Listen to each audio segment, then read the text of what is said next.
Hello दोस्तों, आप सभी को हमारे चैनल में बहुत बहुत धन्यवाद।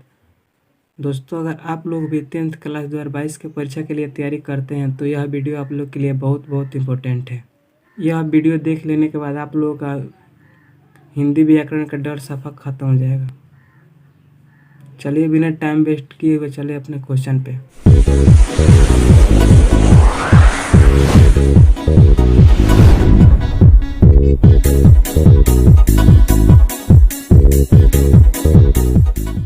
क्वेश्चन इसमें सबसे पहले यही दिया है, वर्ण किसे कहते हैं।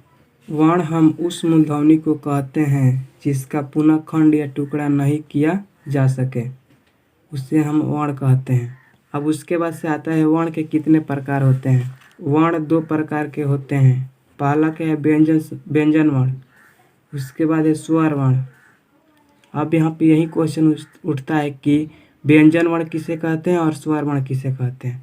चलिए अब देखते हैं कि स्वर वर्ण किसे कहते हैं। स्वर वर्ण हम उसे कहते हैं जिसका उच्चारण किसी वर्ण के सहायता से नहीं होता है, जिसे हम स्वर वर्ण कहते हैं।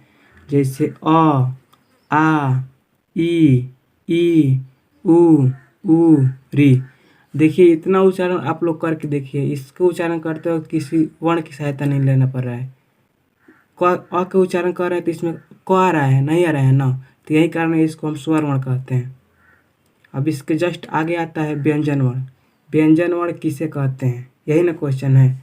व्यंजन वर्ण हम उसे कहते हैं जिसका उच्चारण स्वर्ण की सहायता से होता है, जिसे हम स्वर वर्ण कहते हैं। जैसे क, ख, ग, घ, अंग आदि। यानी इसके आगे और कुछ भी आ सकता है, ठीक है ना। आदि के मतलब इसके आगे और कुछ भी आ सकता है। इत्यादि के मतलब इतना ही, ठीक है ना।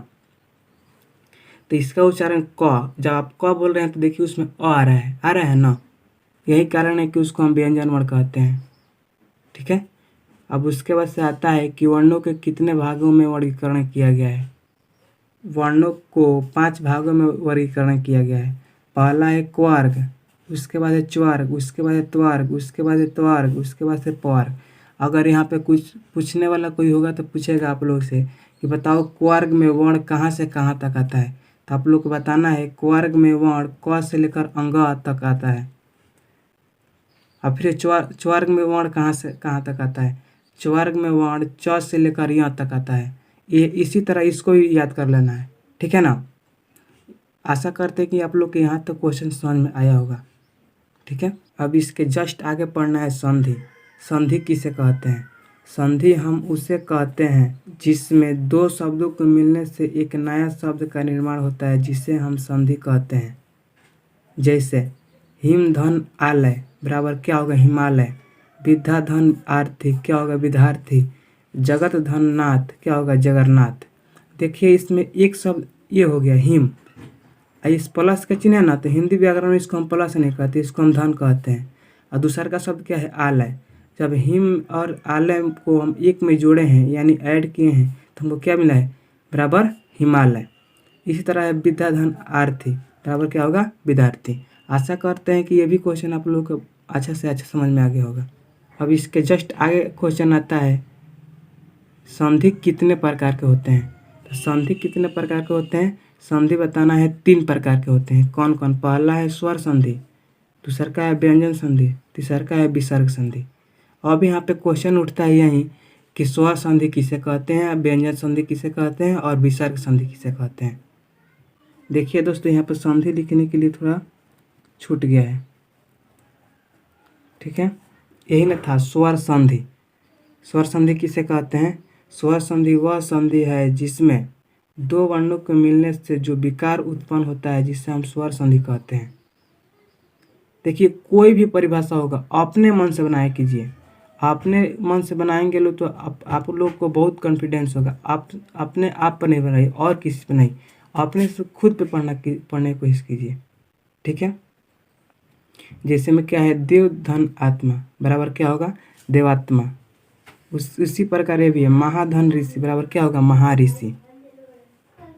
अगर पूछने वाला आपसे होगा तो पूछेगा यही कि बताओ देवात्मा कौन सा संधि होगा, तो इसको याद रखना, स्वर संधि, ठीक है। जस्ट इसका क्वेश्चन यही है, व्यंजन संधि किसे कहते हैं। स्वर वर्ण तथा व्यंजन वर्ण या दो वर्णों के मिलने से जो विकार उत्पन्न होता है जिसे हम व्यंजन संधि कहते हैं।